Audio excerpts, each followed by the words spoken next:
Today's video, we're going to call this Don't Let Them Tear You Down.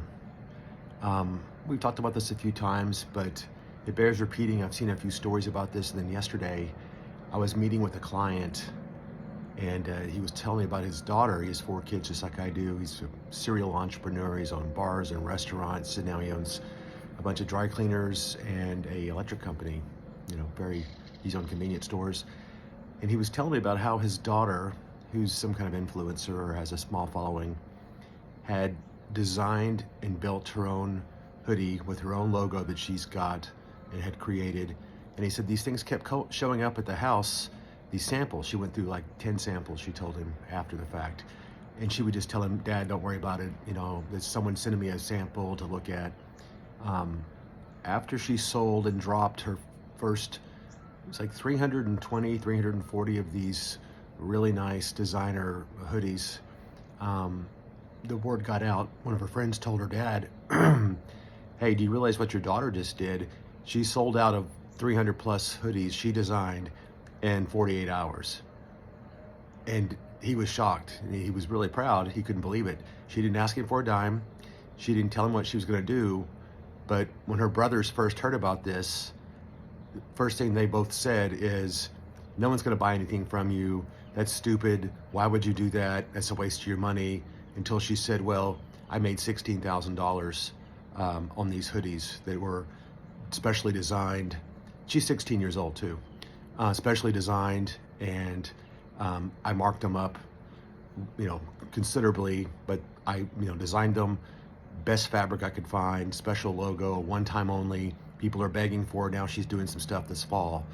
So her own family was willing to tear her down because people are jealous. People are jealous of your success. They're jealous that you're stepping out of a mold. So don't let other people tell you what you can and can't do. They don't know you. They don't trust you. They're jealous of you. I know what you're made of, and I know you can do this, but don't worry about the opinions of other people. If you step outside maybe your industry, or even in your industry, if you start your own business, what we call these days a side hustle, because people will say that's never going to work. You're not going to be able to do that. No one's going to subscribe to your system. No one's going to let you come do this. Don't listen to them at all. Don't even tell most people. Maybe your trusted inner circle, of course, your spouse.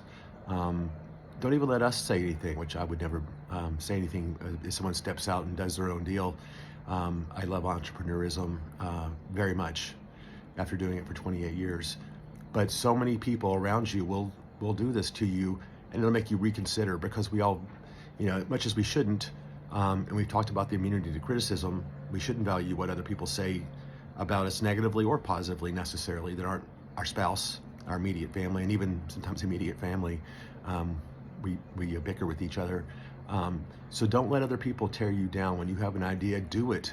Life is fleeting. The days are long. The years are short. Take that chance. Reach out to the old man. But don't worry about the opinions of other people. And even if you fail, learn from it. We all learn from our mistakes if we're smart. Failing forward, especially like I said, my video in your 20s, that's the time to really take some crazy chances. But you can take chances at any period in your life. I know guys who have switched into insurance in their 50s, and a lot of teachers that have like a little retirement, or military folks will decide to start a second career in their 50s because they have some backup with the pension, and or they still want to get out there and do something, and it's maybe something they've always wanted to do. So don't let them tear you down. Don't let anyone tell you you can't. That's actually fuel for fire for me. When people used to tell me when I was a young agent, I remember the old guys were like, "Hey, you can't sell shit between November, December, maybe early January. You got Thanksgiving, Christmas, New Year's. People are tightening their belts in January. What are you wasting your time?" And my first year when I was an agent, I was like, well, I think I'll just ignore those fools because they're idiots. They do the minimum viable they can, so they go golfing 3 or 4 days a week. They make a big sale or have a good week. They take the next week off playing around, and they come back starving again. So perhaps I'll just ignore those guys. I did. head down. I treated November, December, January like any other month, meaning I just worked my tail off. I still marketed. I did what I always do. And guess what? I sold a lot of insurance and led the district and was, nationally ranked because I didn't listen to other idiots out there telling me what I could or couldn't do. Same thing to my whole insurance when I was younger. They're like, you can't do this, you can't do that, you can't beat this guy that's the top guy in the state. I'm like, So I met that guy actually when I was climbing the ladder, and he gave me kudos because no one was really challenging him. He's a hell of a nice cat. And not too much later, I was winning in home and auto sales over this longtime guy, which I think I lit a fire under his tail because I didn't let people say there's no way you could beat that guy. He's the best in the state, one of the top in the nation. Okay, challenge is on, game on, gloves down. And that's what you got to think about when people tell you no. That's really the fuel for your fire, and say you can't do something. Again, they don't know you, they don't know what you're capable of. They don't know the upbringing you've had, and the push you've been given by me and mom. So don't listen to them. Burn the boats if you have to. Go all in, but take the challenges.